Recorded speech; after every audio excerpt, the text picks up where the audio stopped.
สบายดีพี่น้อง สวัสดีวันอาทิตย์จ้า พามาเบิ่งเขาสวยๆพี่น้องจ้าข้าวหลังบ้านของเราเองนี่พี่น้อง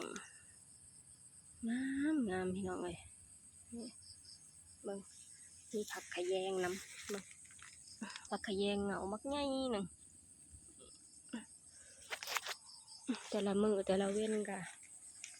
สื่นสมเขานี่แหละพี่น้องทางเขาอยู่หลังบ้านแล้วก็เขาอยู่หน้าพี่น้องจ้ะเขาก็กำลังงามเลยสวยๆเลยพี่น้องเอ้ยเบิ่งไปนำก็มีความสุขไปนำพี่น้องจ้ะวันไหนที่บ่ได้ไปหน้าก็มาสื่นส้มเขาอยู่หลังบ้านพี่น้องเขาก็กำลังงามกำลังเป็นตาแยงเขียวสะอุ่มเลยเบิ่งจะตุกจะให้เบิ่งเงามันกำลังแตกกกแตกกอ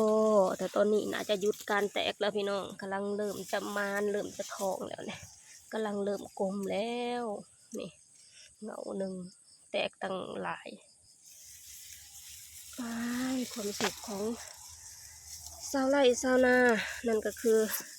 เขางามเนี่ยละพี่น้องนี่มีผักขะแยงด้วยเบิ่งซ้ำนี้ก็มีความสุขแล้วพี่น้องเอ้ย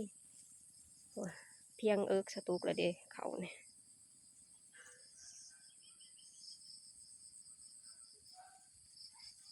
ต้นนี้แห่งสูงครับ